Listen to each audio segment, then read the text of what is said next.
सरकार से बातचीत भी हुई विज्ञापन में 11 बार, उसकी रूपरेखा क्या बदली, अब क्या मिला आपको क्या अभी तक?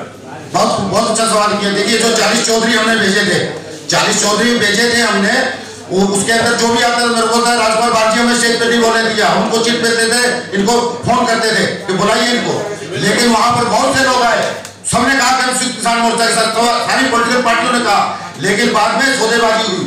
उनको जो एमएसपी की मांग थी शुरू से रखी गई, उस एमएसपी की मांग को सरकार के साथ मिलकर उन लोगों ने गद्दारी किया है।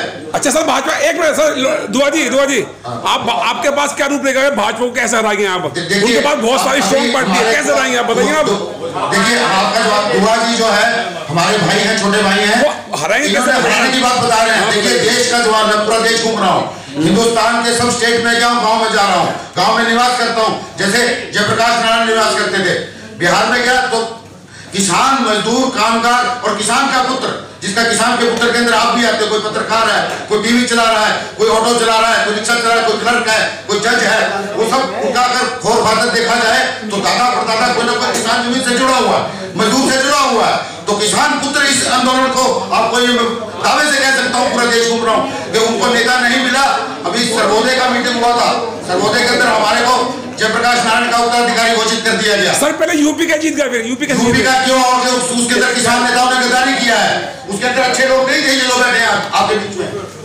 ठीक है ओके सर, ओके। भाई मैं क्या करूं? जैसे कि आपका कार्यकर्ता भाजपा हराओ अभियान है, इसके अंतर्गत आपने क्या क्या रणनीति बनाई है, थोड़ा बताएं आप।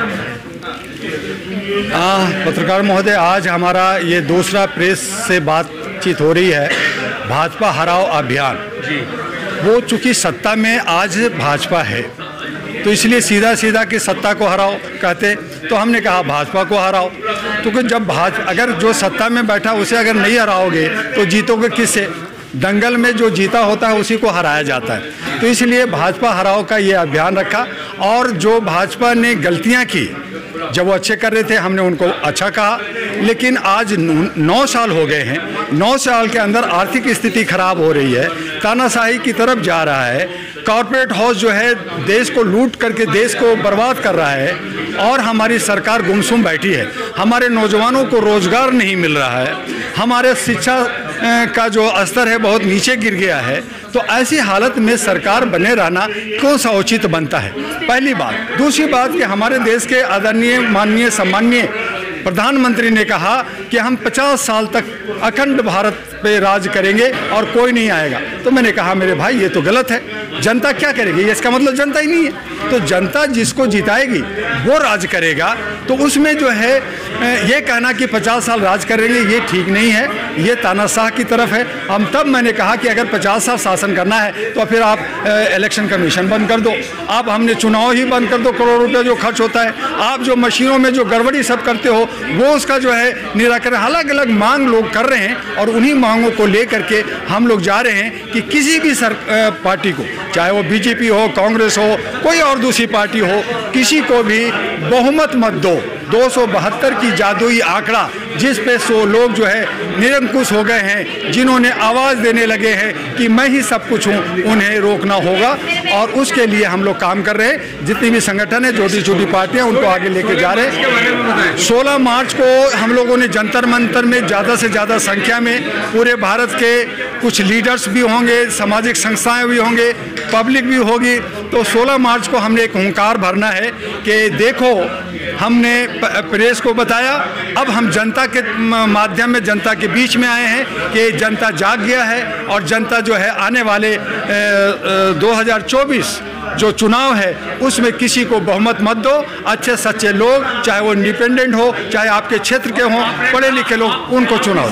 सारे स्टेट में जाएंगे हिंदुस्तान। हमारी जो है एक भाजपा हराओ अभियान में हम लोगों ने राष्ट्रीय महागठबंधन, नेशनल ग्रैंड अलायंस का नाम दिया है, जिसमें अभी हमारे 219 पार्टियां और कोई 3000 संस्थाएं जो हमारी सहमति दी है साथ में आए हैं। इनकी संख्या हम लोग धीरे धीरे बढ़ा रहे हैं, क्योंकि भारत के अंदर हम जानते हैं कि 5,500 पार्टियां हैं और 42 लाख संस्थाएं हैं। तो उनको सभी को, चाहे किसान हो, मजदूर हो, हर वर्ग को साथ ले करके हम इस मूवमेंट को पूरे भारत में ले जाना चाहते हैं। आखिरी सबसे पहला स्टेट कौन सा होगा? पहला हमारा स्टेट दिल्ली से शुरू किया मैंने 21 जनवरी के अंदर। चाहे पिछली विदेशी कांग्रेस हो, चाहे दुनिया को ठगने वाली पार्टियां हो, या वर्तमान में जो बीजेपी सरकार है जिसने आज बेरोजगारी को चरम पे पहुंचा दिया है, देश की जो सबसे बड़ी ताकत है युवाओं को रोजगार देने की, किसानों को मजबूत करने की, किसानों को मजबूत करने की, वह सब असंगठित क्षेत्र से संगठित क्षेत्र में ले जाने की जो कोशिश करी है, हम सब उसके खिलाफ हैं। और भारतीय स्वदेशी कांग्रेस और आपका भाई संजय अग्रवाल जो हम कहते हैं कि हम भारत देश के अंदर भारतीय स्वदेशी कांग्रेस स्वदेशी स्वराष्ट्र की स्थापना करना चाहती है। हम रोजगार गारंटी विधेयक लेकर के भारत देश के प्रत्येक गांव के अंतिम व्यक्ति को आर्थिक दृष्टि से सशक्तिकरण प्रदान करते हुए रोजगार देना चाहते हैं। आप भाजपा को किस तरीके से हराने का प्रयास करेंगे? अरे हम तो जहां लड़ते हैं वहां भाजपा हारती है। उत्तर प्रदेश में हमारे पर्चे खारिज नहीं कराती भाजपा, तो कई सीटों में हार जाती। तो ठीक है सर, थैंक यू। जनता को निष्पक्ष करके सही पार्टी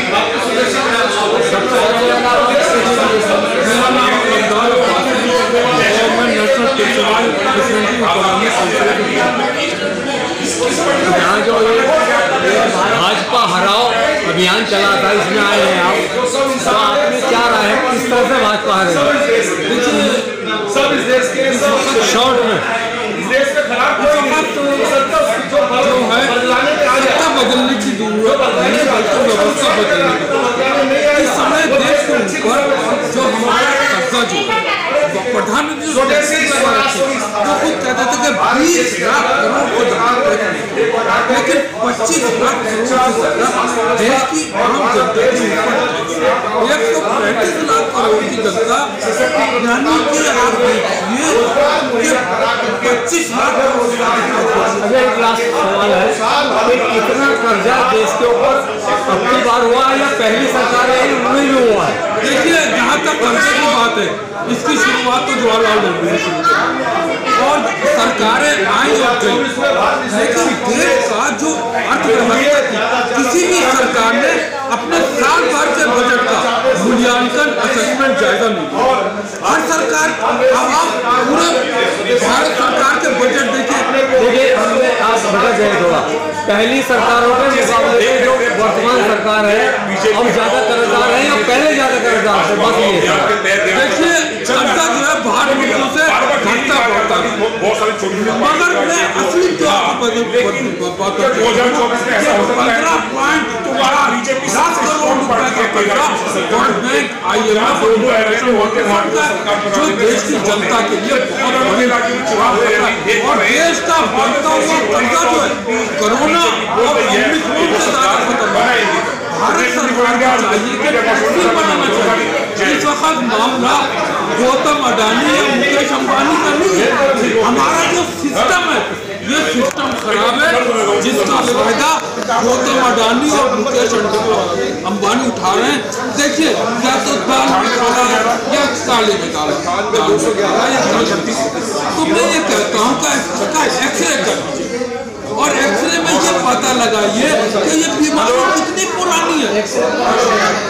एक्सरे भारत की जनता जो है वो एक्सरे अपने वोट के जरिए करे, यानी कि जो ये पता लगाए कि कहीं इसमें शुगर की बीमारी नहीं है। अगर शुगर की बीमारी है तो इसमें हेरा फेरी भी है और दलाली भी है, और जो नेटवर्क जो है ये कोरोना ओमिक्रॉन से ज्यादा खतरनाक जो है भ्रष्टाचार है और देश का कर्जा है। इस वक्त पार्टी की बात नहीं है, हमारी जो व्यवस्था जो है व्यवस्था बदलना। धन्यवाद।